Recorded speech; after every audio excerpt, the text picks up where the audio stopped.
Look at this MRI scan. 3 experienced doctors reviewed it. All 3 said, clean. Then the same scan was uploaded to an AI. In 0.4 seconds, it found a stage 1 tumor. The patient is alive today. And now I'm going to ask the question doctors don't want you to ask. If a machine saves more lives, why are we still paying for doctors? Let's talk facts, not feelings. 40,000 people, that's how many Americans die every year from diagnostic errors made by doctors. Not from the disease. From the wrong diagnosis. Google DeepMind in 2024 showed this. Their algorithm detects breast cancer more accurately than the average radiologist. 11.5% fewer false alarms. 9.4% fewer miscases. IBM Watson for oncology at a clinic in South Korea matched the decisions of a full oncology board in 96% of cases. The board, multiple doctors debating for hours.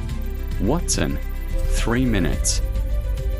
The Da Vinci surgical robot already performs thousands of operations every year, cutting precision down to fractions of a millimeter.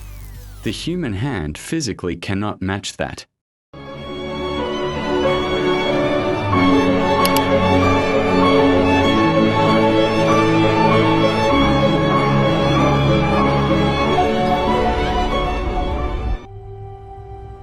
This is not science fiction. These are hospitals operating right now. And that's where the real problem begins. Radiologists felt it first. In the US, the number of medical residents choosing radiology as a specialty has been dropping for 3 years in a row. Because medical students are smart people. They see which way the wind is blowing. Pathologists are next. And here's something most people don't know. Pathologists don't only work with the deceased. Every single day, they analyze thousands of biopsies from living patients. A surgeon takes a tissue sample during an operation and sends it to the pathologist. The pathologist looks through a microscope and answers one question: malignant or not? That analysis, pattern recognition on images, is exactly what AI already does faster and more accurately. Dermatology.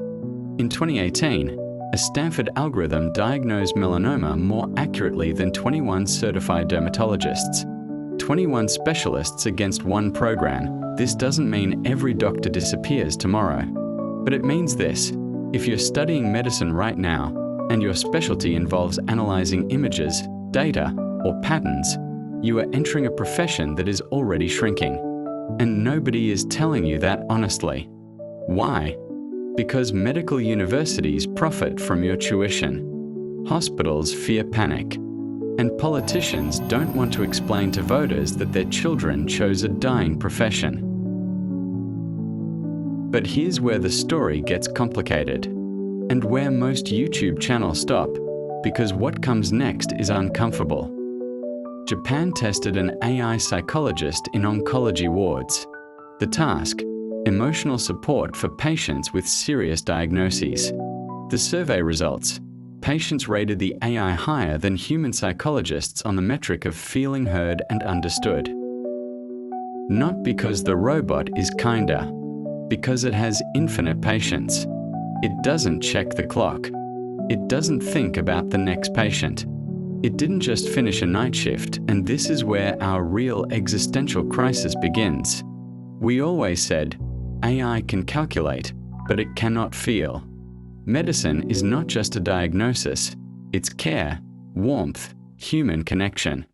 That's what a machine can never replace. But what if we were wrong? What if the patient doesn't care whether the doctor actually feels something? What matters is only the feeling of being heard. And if AI creates that feeling better, what does the word care even mean anymore? That is not a rhetorical question. That is a question medicine does not have an answer to yet. So, which doctors are finished and which ones aren't? No political correctness under maximum pressure. Radiologists, pathologists, dermatologists, and a large portion of primary care physicians. Everything connected to analyzing data and recognizing patterns AI does this better already, under pressure but not finished. General surgeons, pediatricians, endocrinologists. An AI assistant is already standing next to them and gradually taking more and more decisions. Who adapts and wins? Doctors who learn to work with AI as a tool. Who understand where the algorithm fails and why. Who take on what the machines still cannot do, complex ethical decisions, unusual cases, human presence in a critical moment. The future of medicine is not doctor versus AI. It's a doctor who commands AI versus a doctor who ignores AI. And the second one loses. Medicine isn't disappearing. But doctors who refuse to change, they are. AI already reads scans better than humans.